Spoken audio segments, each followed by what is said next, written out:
சிறகுகள் புத்தம் புதிய மெகா தொடர்.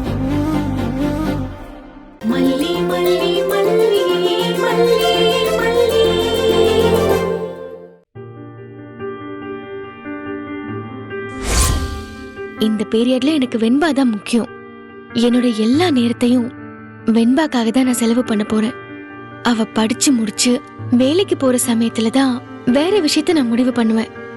அதுக்கப்புறம் தான் நான் என்ன பத்தியே யோசிப்பேன். அதுக்கப்புறம் உன்னை பத்தி என்ன யோசிப்ப? ஒரு புட்டிக் ஷாப் மாதிரி வைப்பேன். மல்லி, நான் கேக்குறது உனக்குன்னு ஒரு குழந்தை வேண்டாமா? அத நீ யோசிக்கலையா? வேண்டாங்க, எனக்கு வெண்பாவே போதும். வெண்பா இருக்கிறப்போ நான் இன்னொரு குழந்தைக்கு ஆசைப்பட்டேன்னா நான் வெண்பாவை நேசிக்கலன்னு ஆயிடும். நீ அப்படி ஆசைப்பட்டனா வெண்பாவும் அடிக்கடி கேக்குற மாதிரி வெண்பாவுக்கு ஒரு தம்பி பாப்பாவோ இல்ல தங்கச்சி பாப்பாவோ கிடைக்கும்ல? எனக்கு ஒரு குழந்தை பிறக்குதுன்னு வைங்களேன், அந்த கொஞ்ச நாள் நான் கண்டிப்பா அந்த குழந்தை மேல முழு கவனத்தை செலுத்துற மாதிரி இருக்கும். அந்த சமயத்துல வெண்பாவை சரியா பாத்துக்க முடியாம போகும். பாக்குறவங்களுக்கு என்ன தோணும்? எனக்குன்னு ஒரு குழந்தை பிறந்ததும் நான் வெண்பாவை விட்டுட்டேன்னு தானே தோணும். எனக்கு அதுக்கெல்லாம் இடம் கொடுக்க வேண்டாங்க. எனக்குன்னு குழந்தை பிறக்கலனா யாரும் கேள்வி கேட்க மாட்டாங்கல்ல. உனக்குன்னு ஒரு குழந்தை இல்லனா உன்னை வேற மாதிரி சொல்லுவாங்க மல்லி. என்ன சொல்லுவாங்க? ஒரு குழந்தை பெத்துக்க முடியாதவன்னு சொல்லுவாங்க, அதானே? அத பத்தி எல்லாம் எனக்கு கவலையே இல்லைங்க. எனக்கு எப்பவுமே என் ஹஸ்பண்ட் என்ன பத்தி என்ன நினைக்கிறாரு, என் பொண்ணு என்ன பத்தி என்ன நினைக்கிறா, அதாங்க முக்கியம். வேற எதுவுமே முக்கியம் இல்ல. எனக்கு வெண்பா மட்டும் போதும், வேற குழந்தைய வேண்டாம்.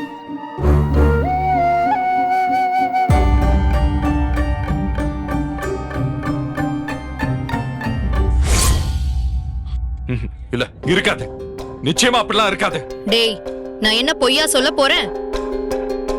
என் காது பட உன் பொண்டாட்டியும் நாகவும் பேசினாங்க, அததானடா நான் சொல்றேன். ஏய், இங்க பாரு, அப்படி ஒரு விஷயம் மட்டும் நடந்திருந்தா மல்லி அந்த விஷயத்த முதல்ல என்கிட்ட தான் சொல்லுவா. அத நாகு கிட்டயோ இல்ல வேற யாருகிட்டயோ சொல்ல மாட்டான். அவ்வளோ நம்பிக்கை நீ அவ மேல வச்சிருக்க, என்ன செய்ய முடியும்? அவ இங்க இந்த இடத்துல தான் சொல்லிட்டு இருந்தா, அத நானும் கேட்டேன்டா. மாப்ள, அத அவ முதல்ல உங்ககிட்ட சொல்லுவாளோ இல்ல அவ குடும்பத்துக்கிட்ட சொல்லுவாளோ அது விஷயம் இல்ல. என் மனசுல ஒரு விஷயம் குறைஞ்சுகிட்டு இருக்கு. அத பத்தி பேசுறதுக்காக தான் முக்கியமா நான் இங்க வந்திருக்கேன். என்னது? அவ வயித்துல ஒரு குழந்தை உண்டானதுனால நம்ம பொண்ணு வெண்பாவை தொலைச்சிட்டாலோன்னு என் மனசுல ஒரு கேள்வி இருக்கு மாப்ள. ஏன் இப்படி சென்சா இல்லாம பேசிக்கிட்டு இருக்கீங்க? நான் மல்லி மேல கோவமா இருக்கிறத யூஸ் பண்ணிக்கிட்டு பிரச்சனையை உண்டாக்கலாம்னு நினைக்கிறீங்களா? அப்படி ஒரு எண்ணம் உங்களுக்கு இருந்துச்சுன்னா முதல்ல இந்த இடத்த காலி பண்ணுங்க. மாமா, என்ன வாய்க்கு வந்ததுல பேசுறீங்க? என் அப்பா யாருன்னு தெரியும்ல, அசால்ட்டா எடுத்து காலி பண்ணுன்னு சொல்றீங்க. நிஷா, உன் அப்பா யாருன்னு எனக்கு நல்லா தெரியும். இந்த வீட்ல நம்ம குடும்பத்துல அவருக்கு முக்கியமான இடம்லாம் இருக்கு. ஆனா அவர் அதுக்கான தகுதியோட நடந்துக்கணும். சும்மா வாய்க்கு வந்தபடிலாம் பேசினா அதை கேட்டுட்டுலாம் இருக்க மாட்டேன். என்ன மாமா வாய்க்கு வந்ததுல பேசிட்டாங்க? உங்க பொண்டாட்டி மல்லி கன்சீவா இருக்கா, அது உண்மை. அது மட்டும் இல்லாம அந்த மல்லி நம்ம வெண்பாவையும் தொலைச்சிட்டு வந்திருக்கா, அதுவும் உண்மைதான். அவ தொலைச்சிட்டு வந்து இன்னையோட 3 நாள் ஆச்சு. இன்னைக்கு வரைக்கும் வெண்பாவை பத்தி ஒரு தகவலும் இல்ல. எப்படி இது எல்லாத்துக்கும் சம்மந்தம் இல்லைன்னு சொல்ல முடியும்? நீங்க அவளை நம்பின மாதிரி நாங்க யாருமே அவளை எப்பவுமே நம்பினது இல்ல. அவ இது மாதிரி பல வேலை பண்ணவதான். அதனால அவளை கோயில் கோபுரத்துல உட்கார வைக்காம தரையில நிப்பாட்டி பாருங்க. நிஷா, நான் காரணம் இல்லாம மல்லிய தலைமையில தூக்கி வச்சுட்டுல. வெண்பாக்கு ஒரு அம்மாவா இருக்கிறதுல அவளெல்லாம் அடிச்சுக்கிறதுக்கு ஆளே இல்ல. இந்த குடும்பத்தை பாத்துக்கிறதுலயும் அவளை அடிச்சுக்க ஆள் இல்ல. அதனால அவளை தலையில தூக்கி வச்சிருந்தேன். அவளே என் குழந்தைய தொலைச்சிட்டு வந்தப்ப நான் அவளை திட்டதான் செஞ்சேன். என் குழந்தை காணாம போய் 3 நாள் ஆச்சு. இப்ப வரைக்கும் நான் அவகிட்ட முகம் கொடுத்து பேசாம இருக்கேன். ஆனா அதுக்காக நீங்க வாசிக்கிற மகுடிக்கெல்லாம் நான் ஆட மாட்டேன். நாங்க மகுடி வாசிக்கிறோமா மாப்ள? உங்களுக்கு மகுடி வாசிச்சு அப்படியே உங்க சொத்தையெல்லாம் எழுதி வாங்க போறோமா? எங்க பொண்ணை இழந்துட்டு நிக்கிறோம் நாங்க, அத மனசுல வச்சுக்கிட்டு பேசுங்க. இன்னைக்கு எங்க பேத்தியையும் இழந்துட்டு நிக்கிறோம். இங்க பாருங்க, நானும் 2 பேரையும் தொலைச்சிட்டு தாங்க இருக்கிறேன். உங்க வழி வேற, என் வழி வேற இல்ல. நானும் இந்த 3 நாளா ஒரு வாய் சாப்பாடு கூட சாப்பிடல. 1 மணி நேரம் கூட கண்ணை சொந்து தூங்கல.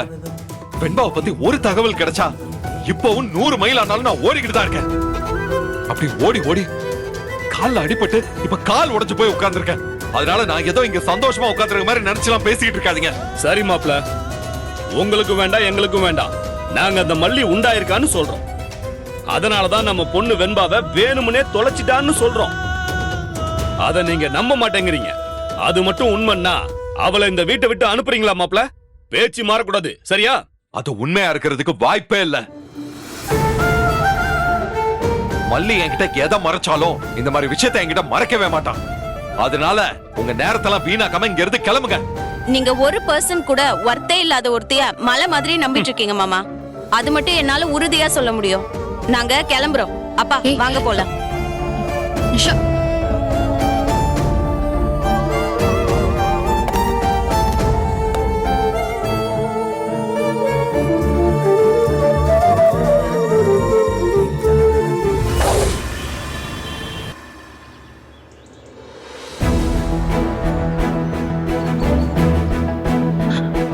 இவ்ளோ நேரம் ஆச்சு, இன்னும் மல்லிய காணோம். வந்துருவாங்கம்மா. இடம் வேற சரியில்லாம இருக்கு. நான் ஏற்கனவே மல்லிய தனியா அனுப்ப மாட்டேன்னு சொன்னேன். மீறியும் கிளம்பி போனா. இப்ப பாருங்க இன்னும் வரல. அம்மா, கூட்டிட்டு போன ஆளு தெரிஞ்ச ஆள் தான்மா, ஒன்னும் பிரச்சனை இல்ல. தெரிஞ்ச ஆள்னு சொல்றீங்க, ஆனா நல்ல தொழில் பண்ற மாதிரி தெரியலையே. அவங்கள நம்பி எங்க வீட்டு பொண்ணை வேற அனுப்பியிருக்கோம். அம்மா, அவங்க திரும்பி வந்துருவாங்கம்மா, நீங்க தைரியமா இருங்க. வீட்ல யாருக்கும் தெரியாம வேற கூட்டிட்டு வந்திருக்கேன். என்ன ஆக போதோ தெரியல.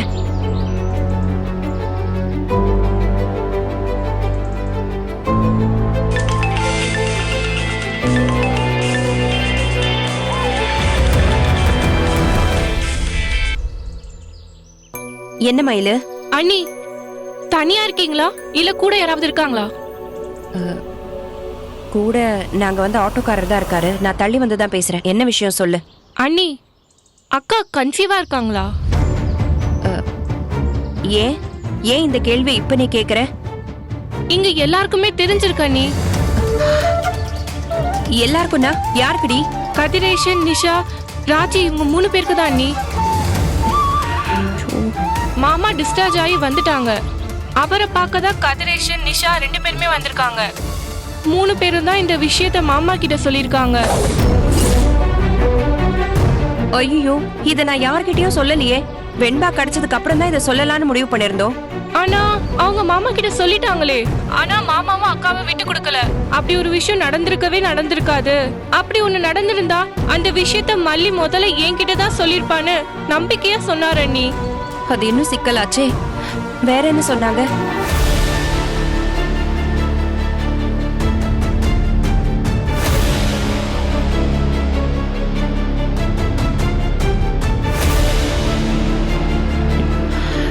சரி மயில, நான் மல்லிய கூட்டிட்டு வந்துடுறேன். நீ விஜய் தம்பிக்கு என்ன தேவைப்பட்டாலும் கூட இருந்து பாத்துக்க. சரிங்க அண்ணி.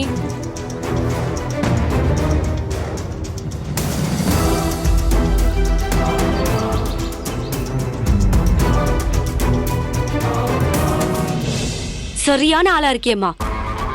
இந்நேரம் அவங்க 2 பேரும் பாத்திருந்தாங்க வெய், கட்டி தோலை உரிச்சிருப்பானுங்க. அவன் ஏற்கனவே கசாப்பு கடைக்காரன். ஆட்டை வெட்டுறதுதான் அவன் வேலையே. அப்படியே ஆட்டை தோலை உரிக்கிற மாதிரி நம்மள உரிச்சிருப்பான். அவன் கிட்ட போய் மாட்ட இருந்த பாரு. நீ மாட்டுறது இல்லாம என்னைய மாட்ட வச்சிருப்ப. அக்கா, அவங்க எல்லாருமே சின்ன குழந்தைங்கக்கா. அவங்கள அப்படியே விட்டுட்டு வர முடியுமா? அங்கதான் உன் பொண்ணு இல்லல, அப்புறம் எதுக்கு துடிக்கிற? ஏன் பொண்ணு இல்லன்னா என்ன? அங்க இருக்கிற குழந்தைங்களும் குழந்தைங்க தானே. குழந்தைங்களுக்கு ஏதாவது ஆபத்துனா நம்ம காப்பாத்தணும்ல. உன்னை கூட்டிட்டு போய் நான் தெருமுனையில விட்டுறேன். அதுக்கப்புறம் நீ தனியா வந்து உன் வீரத்தை எல்லாம் காட்டு. என்ன மாட்டி விட்டுறாத.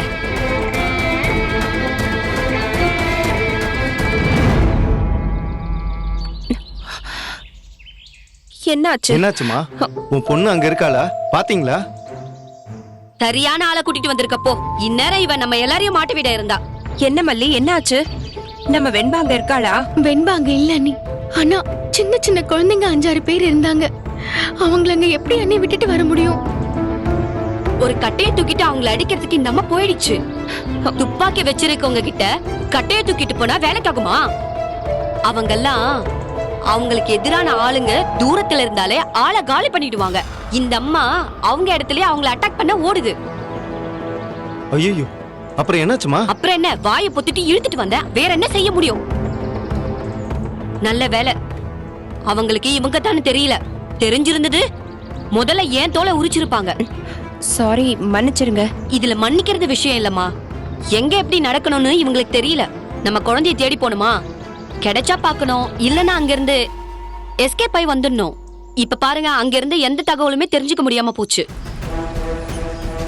எனக்கு அந்த இடத்துல அத்தனை குழந்தைங்களையும் பார்த்ததும் மனசு படபடன்னு அடிக்க ஆரம்பிச்சிருச்சு.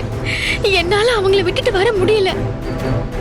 சில விஷயத்துல நம்ம மனச கல்லு மாதிரி வச்சுக்கணுமா, இல்லனா நமக்கு வேலை நடக்காது. அவங்களுக்கு டவுட் வந்துருச்சுன்னா அவங்க நிச்சயம் சுத்து போடுவாங்க. நீங்க முதல்ல கிளம்புங்க, கிளம்புங்க. ஆமாம்மா, பிரச்சனை ஆச்சுன்னா வம்புமா. நம்ம இங்க இருந்து கிளம்பிடுவோம். வந்துருங்கம்மா. மல்லி வா, நம்ம போயிடலாம். அண்ணி, அந்த குழந்தைங்கலாம் அதெல்லாம் இப்ப யோசிக்க முடியாது மல்லி, முதல்ல நம்ம போயிடலாம். எல்லாம் நம்ம வெண்பா மாதிரி குழந்தைங்க அண்ணி. சரிங்கம்மா, அதுக்கு என்ன பண்ண முடியும்? கிளம்புங்க கிளம்புங்க. முதல்ல நம்ம உயிரை காப்பாத்திக்கலாம், அதுக்கப்புறம் தான் மத்தவங்க உயிரை காப்பாத்த முடியும். வாங்கம்மா, வந்து வண்டியில இருங்கம்மா. வா மல்லி, போலாம். வா.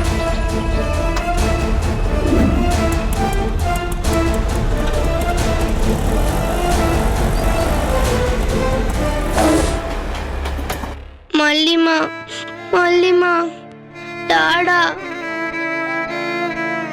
என்னை கூட்டிட்டு போக வரவே மாட்டீங்களா? மல்லிமா, எங்க போய் மல்லிமா, மல்லிமா, டாடா, மல்லிமா, டாடா, டேய், மல்லிமா, அந்த கம்பவுண்டர் எங்கடா? டாடா. காலையிலேயே ஊசி போட்டு தொலைடான்னு சொன்ன கேட்டானா? இன்னும் அந்த பிள்ளைக்கு ஜுரம் சரியாகல. இன்னும் அவன கூட்டு வர்றதுக்கு ஆள் அனுப்பியிருக்காங்க, இப்ப வந்துருவாங்க. நல்லா வந்தான்டா. ஒரு கம்பவுண்டர் வரதுக்கு இவ்வளவு நேரமா? வந்துட்டேன். இதோ வந்துட்டாரு அக்கா. வாங்க. டென்ஷன் ஆகாதீங்க. யோ, என்னையா மருந்து கொடுத்த? இன்னும் காய்ச்சல் சரியாவல. காலையிலேயே உன்னை ஊசி போட சொன்னேன்ல. ஊசி எல்லாம் சட்டுன்னு போடக்கூடாது. அதுக்குன்னு ஒரு ப்ரொசீஜர் இருக்கு. டெம்பரேச்சர் ஜாஸ்தியா இருந்தாதான் இன்ஜெக்ஷன் போடணும். இப்போ காய்ச்சல் கொதிக்குது பாரு, இப்போவாவது இன்ஜெக்ஷனை போடு.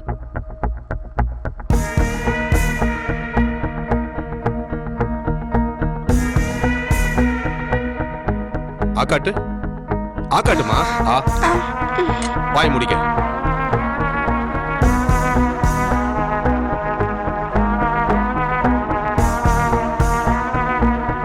என்னையா யோசிக்கிற? இப்ப கூட டெம்பரேச்சர் அதிகமா இல்ல. வேற டேப்லெட் கொடுக்கவா? டேப்லெட்லாம் வேண்டாம், நான் சொல்றேன், நீ ஊசியை போடு.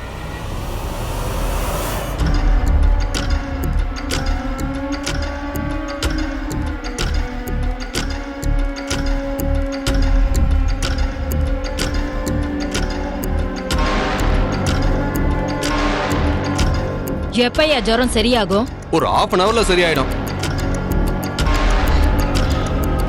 இந்தா. இன்ஜெக்ஷன் போட்டா 1000 rupees. ஊசிக்கு 100 ரூபாய் தாயா? மெடிசின் எல்லாம் நான் தான் போட்டிருக்கேன். அதுக்கெல்லாம் காஸ்ட் ஆகும். நல்லா பணம் புடுங்குறையா நீ?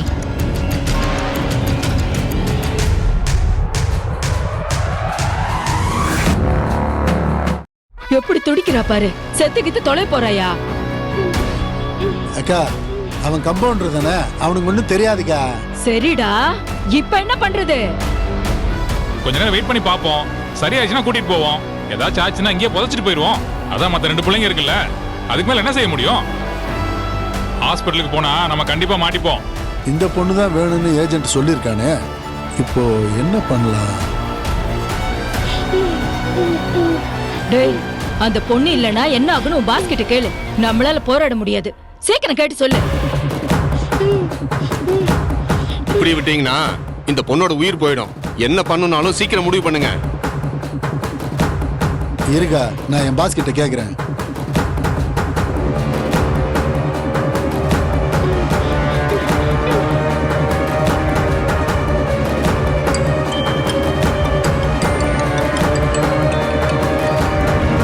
சொல்லு கிருஷ்ணா. சார், அந்த வெண்பாங்கிற பொண்ணுக்கு சிவியரா ஜுரம் வந்துருச்சு. இங்க ஒரு கம்பவுண்டரை வர வச்சு ஊசி போட வச்சோம். பார்த்தா ஃபிட்ஸ் மாதிரி வந்து அவ ரொம்ப துடிக்கிறா சார். உயிர் பொழப்பாளானே தெரியல. அதான் என்ன பண்றதுன்னு உங்களுக்கு கால் பண்ணேன் சார். கிருஷ்ணா, நீ என்ன முட்டாளா? நம்ம பிசினஸ் உனக்கு தெரியாதா? அந்த ஒரு பொண்ணுக்காக தான் இந்த கன்சைன்மெண்ட் அப்ரூவ் ஆயிருக்கு. அந்த பொண்ணோட ஹார்ட்டுக்காக தான் அவங்க 10 கோடி ரூபாய் தரேன்னு சொல்லிருக்காங்க. அவ மட்டும் இல்லனா இந்த ஆர்டரை கேன்சல் ஆயிடும். இந்த ஆர்டருக்காக எவ்வளவு செலவு பண்ணிருக்க தெரியுமா? நீ என்ன பண்ணுவே ஏது பண்ணுவே எனக்கு தெரியாது. நாளைக்கு அவ குணமா இருக்கணும். என்ன பண்ணணும்னு நல்லா யோசனை பண்ணி முடிவு பண்ணு.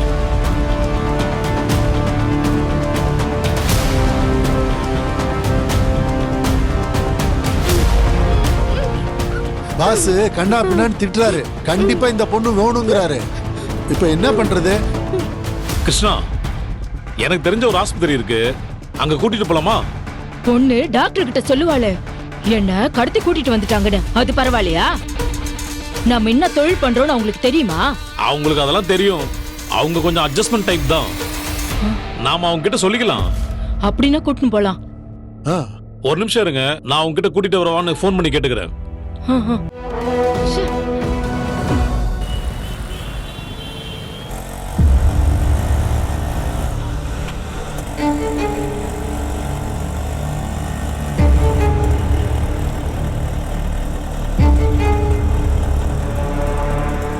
முத்து, இந்த ஏரியா விட்டு கொஞ்சம் சீக்கிரம் போயிடு. எனக்கு மனசெல்லாம் படபடன்னு அடிச்சுக்குது. இதோக்கா போயிட்டே தான் இருக்கேன். என்ன காரியம் பண்ணிட்டா இந்த பொண்ணு? இத்தனைக்கு படிச்சு படிச்சு சொல்லி தானே கூட்டிட்டு போனேன். ஒரு நிமிஷத்துல எனக்கு கொலையே நடுங்கி போச்சு. உனக்குலாம் அவங்கள பத்தி தெரியாது, அதான் நீ அப்படி துணிஞ்சிட்ட. அவங்க பண்ண எத்தனை கொலைகளை நான் கண்ணால பார்த்திருக்கேன் தெரியுமா? இறக்கமே இல்லாத காட்டு மிராண்டிங்க அவனுங்க. கறி வெட்டுறவனுங்க. அதனால ஒருத்தரை அவனுங்க வெட்டி கறி தனியா எலும்பு தனியா பிரிச்சு போட்டுருவானுங்க. அப்படிப்பட்ட பாவிங்க. அக்கா, நீங்க என்ன வேணாலும் சொல்லுங்க. இப்ப கூட அந்த குழந்தைங்களை விட்டுட்டு வந்தது எனக்கு ஒருத்தலாதான் இருக்கு. எவ்வளவு சின்ன குழந்தைங்கக்கா, ஒவ்வொருத்தரும் அவ்வளவு அழகா இருந்தாங்க. குழந்தைங்கள தெய்வம்னு சொல்லுவாங்க. அந்த தெய்வங்களை நாம அங்க விட்டுட்டு வந்துட்டோம். பாவத்திலேயே பெரிய பாவம் எதுன்னு தெரியுமா? நம்ம கண்ணு முன்னாடி நடக்கிற அநியாயத்தை தட்டி கேட்காம போறதுதான். அந்த குழந்தைங்கலாம் பிஞ்சு குழந்தைங்க, வாழ வேண்டிய குழந்தைங்க. அந்த குழந்தைங்களை காப்பாத்தாம வந்துட்டோமே. அந்த குழந்தைங்களை காப்பாத்துறதுல என் உயிரை போயிருந்தா கூட நான் கவலைப்பட்டிருக்க மாட்டேன். அங்க நான் ஏன் உயிரை கொடுத்திருந்தா வேற யாராவது ஏன் குழந்தைய காப்பாத்தி கூட்டிட்டு வந்துருவாங்க. அதுக்கு வழி இல்லாம பண்ணிட்டீங்களே. குழந்தை உயிரை விட நம்ம உயிரை பெருசா என்ன? எனக்கு தப்பிச்ச மாதிரி தெரியல, பெரிய துரோகம் பண்ண மாதிரி தான் தெரியுது. எனக்கு மனசு ரொம்ப வலிக்குதுக்கா. நீ இவ்ளோ சொன்னதுக்கு அப்புறம் தான் எனக்கே உரைக்குது. ஒரு நிமிஷம் ரொம்ப சுயநலமா நடந்துட்டல்ல. குழந்தைங்களை விட நம்ம உயிர் அவ்வளவு பெருசா என்ன? வாழ போற குழந்தைங்களை விட்டுட்டு சாக போற நாம தப்பிச்சு வந்துட்டோமே. இப்பதான் நம்ம ஓடி வந்தது எனக்கே அசிங்கமா தெரியுது. நம்ம மறுபடியும் போய் அந்த குழந்தைகளை காப்பாத்தி கூட்டிட்டு வந்துருவோமா? போலாம்க்கா, இப்பவே போலாம். அண்ணா வண்டியை திருப்புங்கண்ணே. மல்லி மல்லி இரு. நல்லதுக்கு தான் நீங்க 2 பேரும் அங்க இருந்து வந்திருக்கீங்கன்னு நினைக்கிறேன். நான் சொல்றத கொஞ்சம் கேளு. இந்த அக்கா சொல்றத கேட்டா அங்க போய் அந்த குழந்தைங்களை நம்ம போய் காப்பாத்த முடியாதோன்னு தோணுது. அவ்வளோ பெரிய ரவுடி கூட்டத்துல நாம என்ன பண்ண முடியும் சொல்லு? நீ ஒண்ணு பண்ணு, ஒரு நிமிஷம் கூட லேட் பண்ணாம அப்படியே இந்த விஷயத்த தீபிகா கிட்ட சொல்லிடு. தீபிகா ஒரு போலீஸ் படையை கூட்டிட்டு போய் அந்த குழந்தைங்களை காப்பாத்தி கூட்டிட்டு வந்துருவாங்க. ஆமாமா, அவங்க சொல்றதுதான் புத்திசாலித்தனமான முடிவு. அங்க போலீஸ் படையோட போனாதான் அந்த குழந்தைகளை காப்பாத்தி கூட்டிட்டு வர முடியும். ஆமாமா, போலீஸ்ல தெரிஞ்சவங்க யாராவது இருந்தா அவங்களை அனுப்புங்க. ஏன்னா அந்த ரவுடிங்க பயப்படுற ஒரே இடம் போலீஸ் ஸ்டேஷன் மட்டும்தான். இப்பவே நான் கால் பண்றேன்.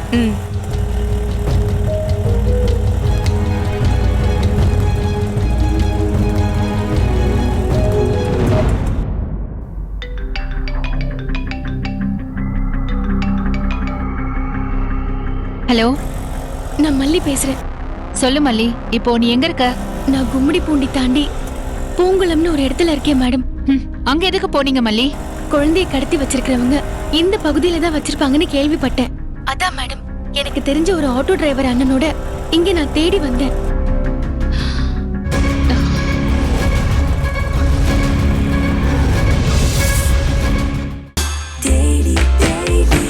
Taste Daily. Taste the Daily. Taste Daily. Taste the Daily. இந்த வீடியோ உங்களுக்கு பிடிச்சிருந்தா லைக் பண்ணுங்க, ஷேர் பண்ணுங்க, காமெண்ட் பண்ணுங்க. மறக்காம சரிகமா டிவி ஷோஸ் தமிழுக்கு சப்ஸ்கிரைப் பண்ணுங்க.